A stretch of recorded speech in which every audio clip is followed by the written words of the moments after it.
They boarded the ship as husband and wife. 7 days into their Mediterranean honeymoon cruise, only one disembarked. And he had no answers. The disappearance of 29-year-old Sarah Langford wasn't just a tragic accident. It was a labyrinth of secrets, whispers behind closed cabin doors, and a trail that stretched far beyond the open sea. Before we dive in, remember to subscribe to Crime Vault and stay with us until the end, because what you're about to hear has never been fully told.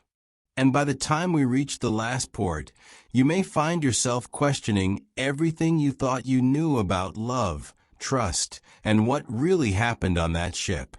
July 2nd, 2025.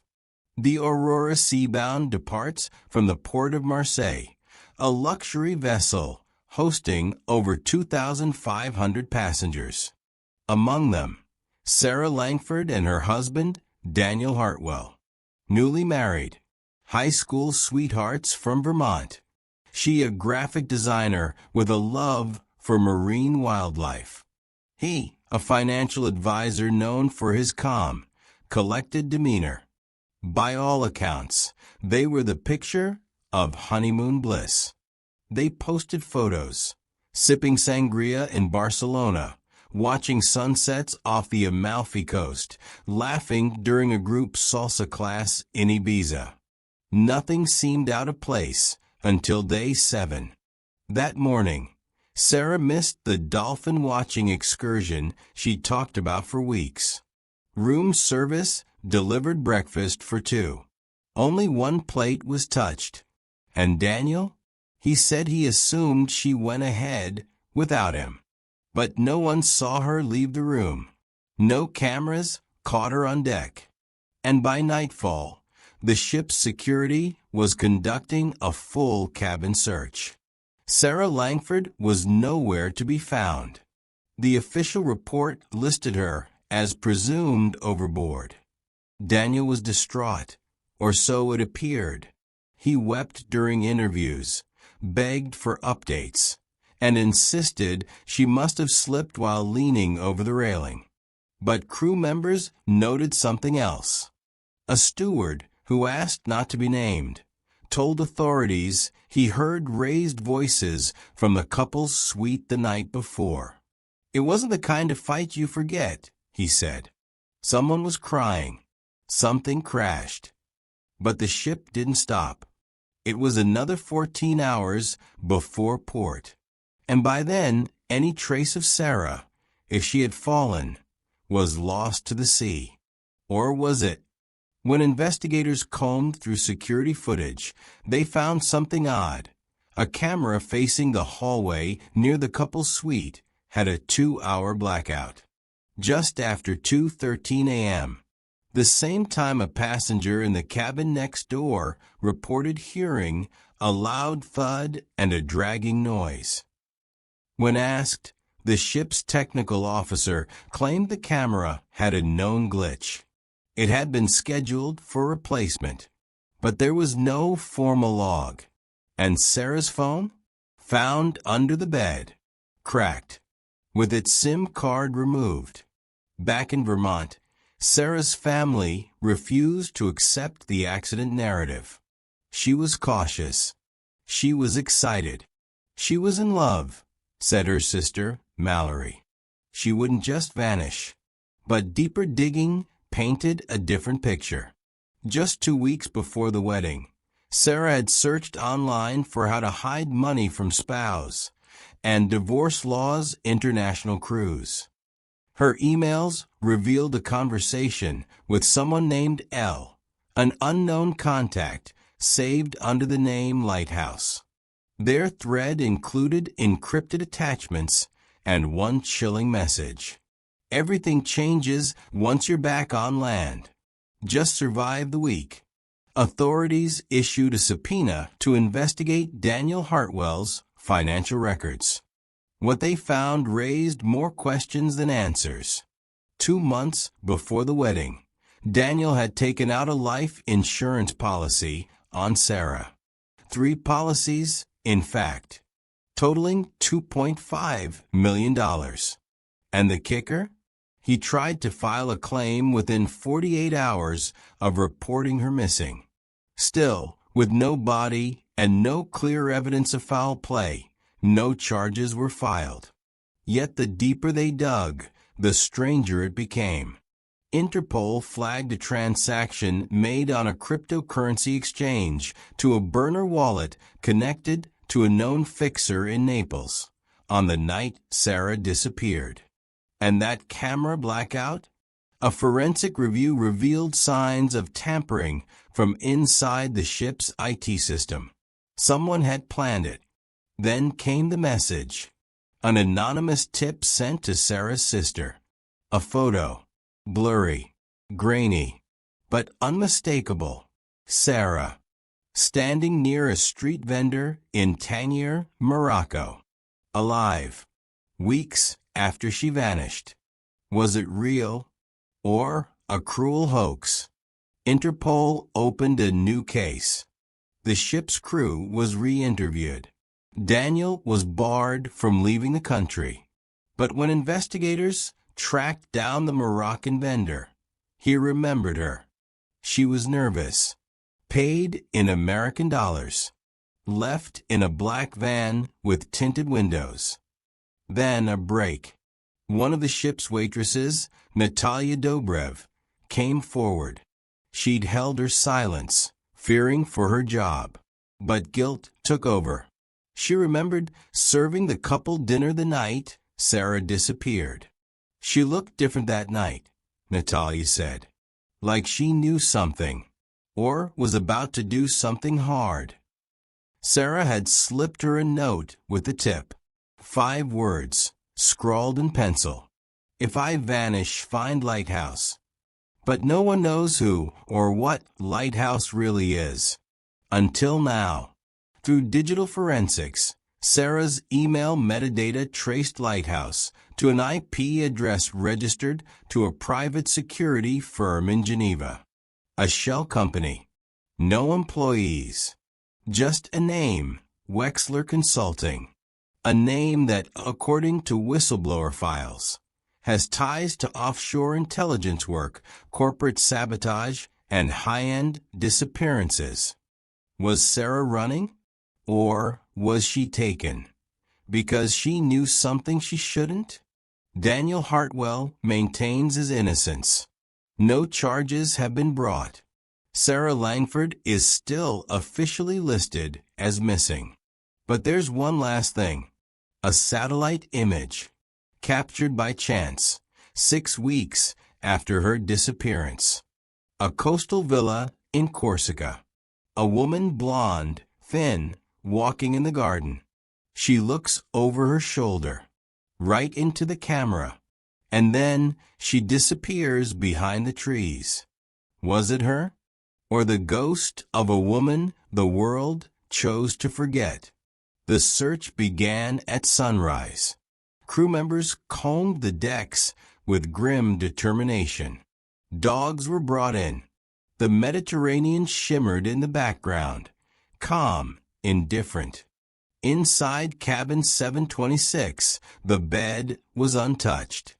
Elena's journal lay open on the desk. There's something off about him lately.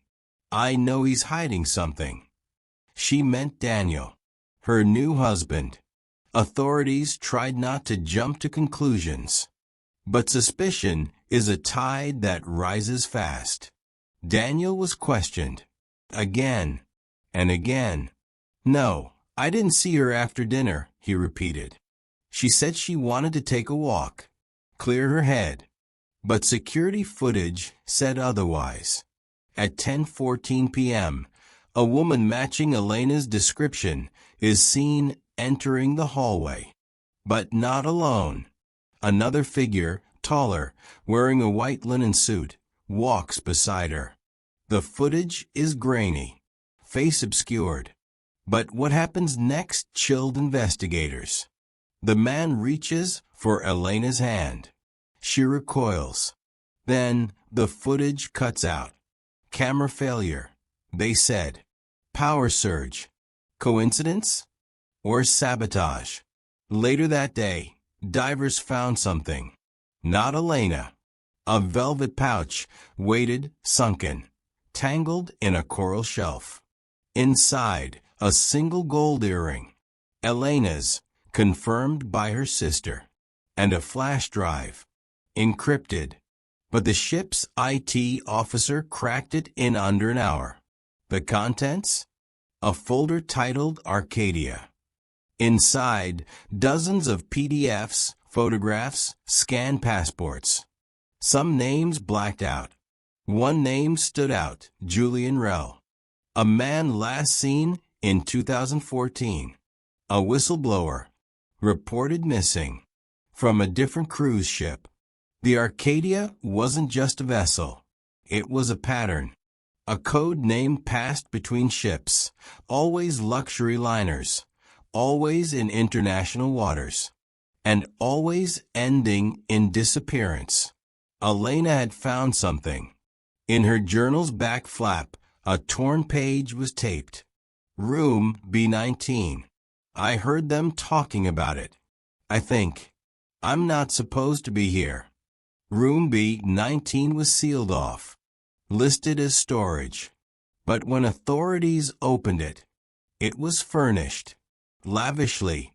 Red leather armchair, vintage record player, thick curtains over the porthole, and surveillance monitors. 12 of them, each tuned to different parts of the ship. None logged in by official staff. There was also a lockbox under the floor. Inside, a vial, empty, labeled in Cyrillic, and a photograph. Elena, asleep, or unconscious, lying on the bed. Someone had been watching her. Someone had been inside their cabin. The ship docked in Marseille under heavy police presence. Interpol boarded. Daniel was detained. That evening, Dana Holt, yes, the same investigator from the Mandy Stavik case, flew in. She'd been following patterns for years. And this was too familiar. Disappearances at sea. Honeymoons. Women marked and monitored. This isn't random. She requested full access to the ship's logs. There were gaps. Whole segments missing from the guest list. One room, cabin 513, had no name attached. But CCTV showed it occupied. At 2 a.m., Dana approached the door with Marseille police. They knocked. No answer. They entered. The cabin was spotless. Too spotless. Except for a single object left behind. A wedding band. Inscribed on the inside. To E. For every voyage. D. Daniel's initials. But not Elena's. And in the mirror above the sink, written in condensation, "You were never meant to see this." Daniel was released for lack of evidence.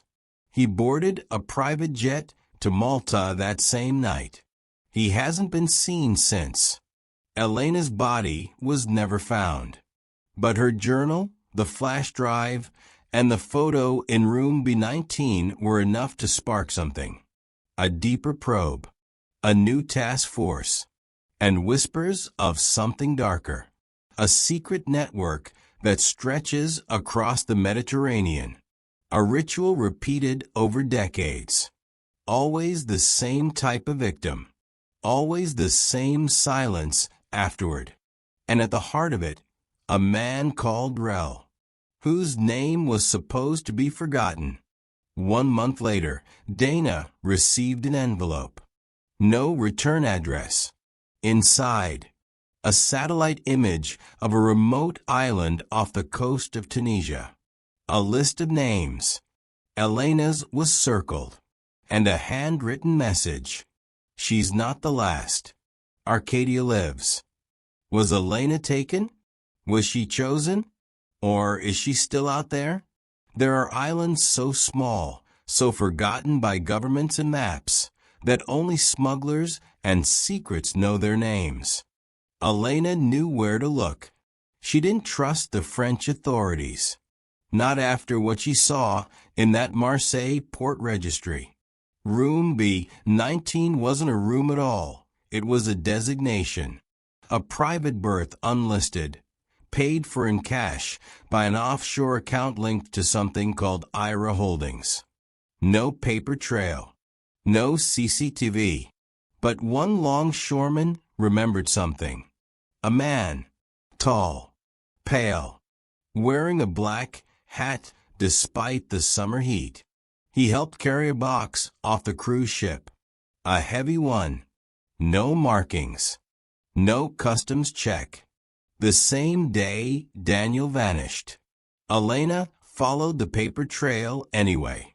IRA Holdings was a shell, registered in Cyprus, connected to a defunct wine distribution company. But one document survived in the archives. A receipt for fuel purchased not for a ship, for a private seaplane. Destination: a remote island 92 kilometers south of Sardinia. No name.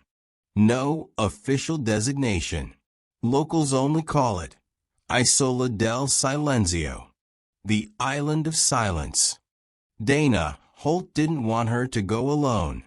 But Elena had stopped asking for permission. She boarded a fishing vessel under a false name.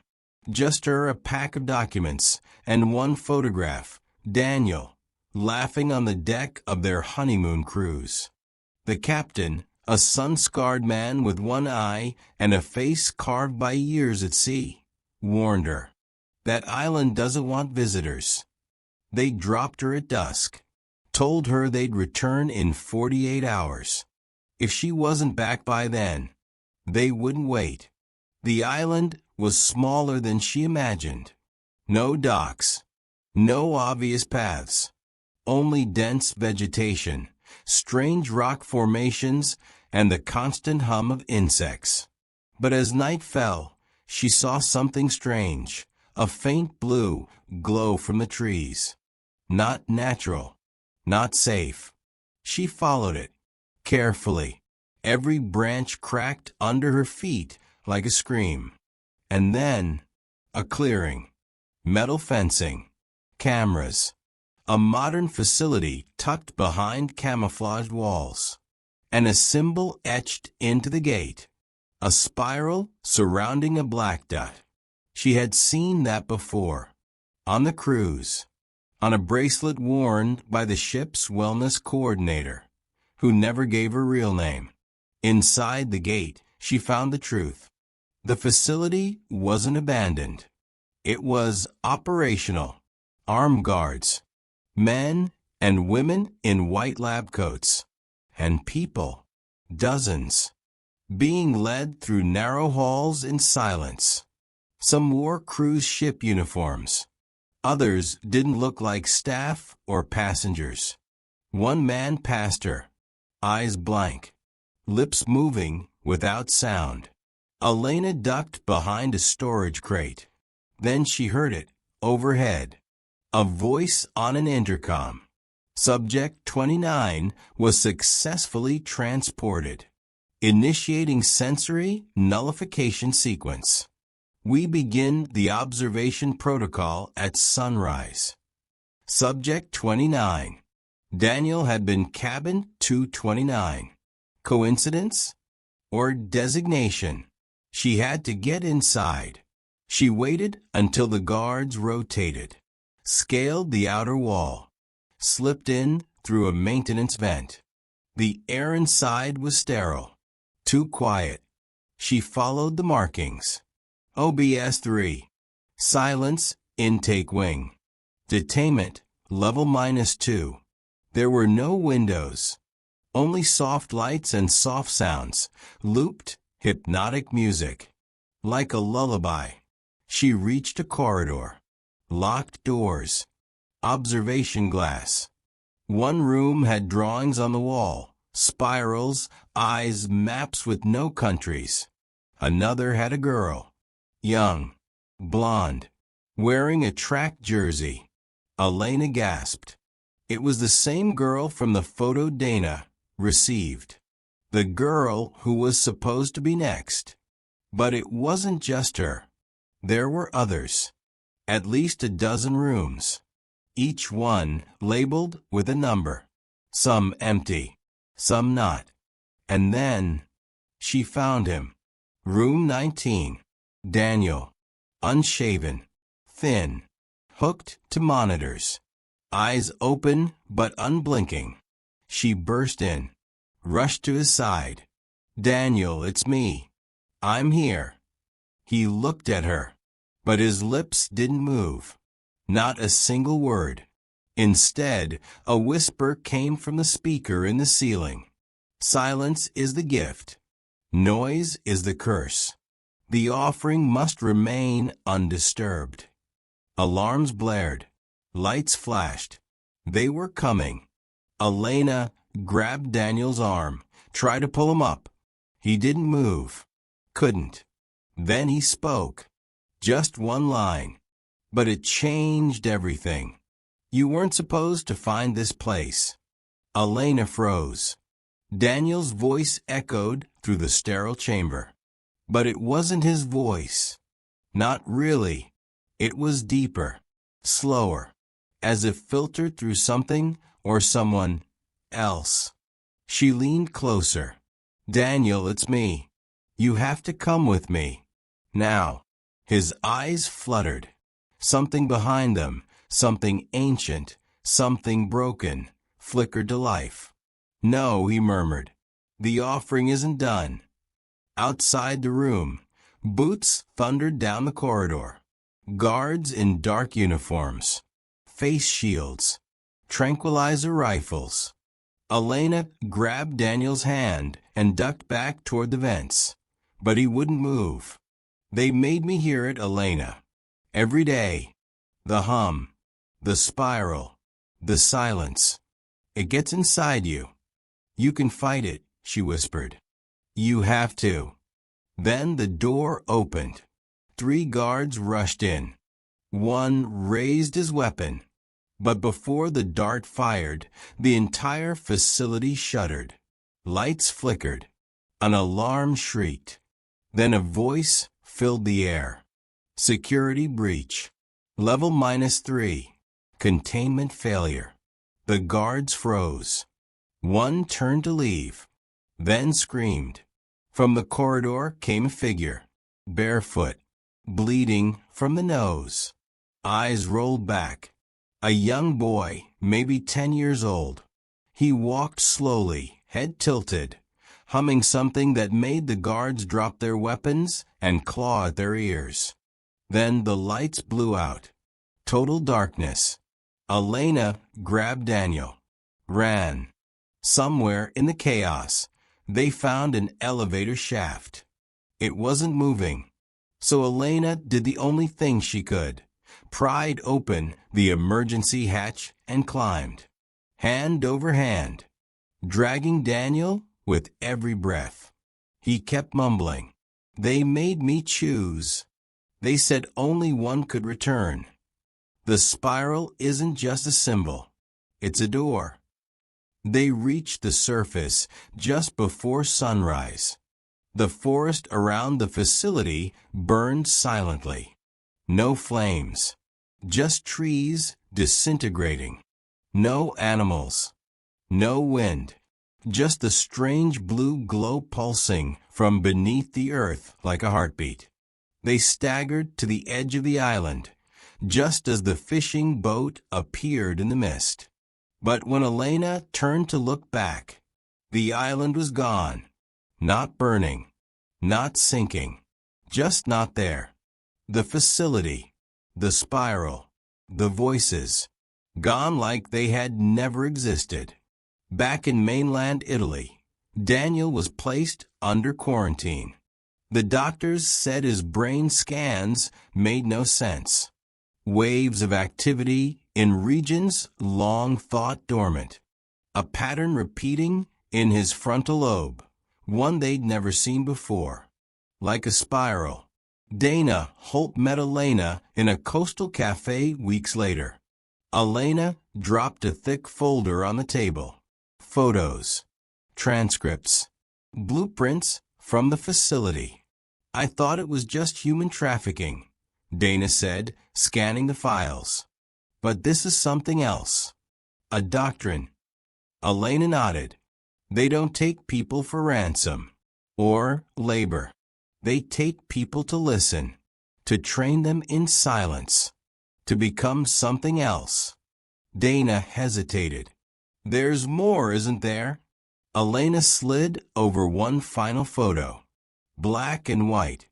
Dated 1989. A group of researchers in Antarctica. One of them wore the same spiral symbol on his coat. In the corner of the image, Dr. Benjamin Rourke. Age, 47. Presumed dead 25 years ago. But Elena had seen him. On the cruise. Briefly. Watching. Smiling. Alive. And then came the call. A private line. Encrypted. One word whispered through static. Offering incomplete. 3 months later. Rome. Rain hammered against the windows of a marble government building, a relic of empire hiding modern secrets. Inside, a classified tribunal convened in a subterranean chamber. Elena Wren sat across from the panel. A senator. A military liaison. A man who never gave his name. She had told them everything. About the island. The experiments. Daniel's transformation. But when she finished, the man in the gray suit simply asked, "What spiral?" They erased the records. Elena didn't go home. She disappeared off-grid. Somewhere in the Swiss Alps, she met with the only person who still believed her, Dana Holt. They rented a cabin, burned every remaining file. But even in the mountains, the hum followed. A low vibration behind her skull. Like pressure. Like something waiting. Daniel Rourke never left quarantine. Doctors called it a living coma. His body remained still. But his brain never stopped. In his final scan, a technician spotted something in the EEG pattern. Not just waves. Coordinates, latitude, longitude, deep beneath the Arctic ice shelf. A place with no name, just a code. S11/spiral chamber. 3 weeks later, a Russian deep-sea probe went missing. Then a Norwegian vessel exploded without cause. No distress call, no trace of crew.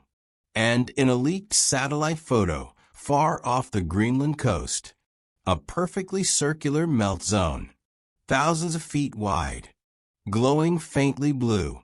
No natural explanation.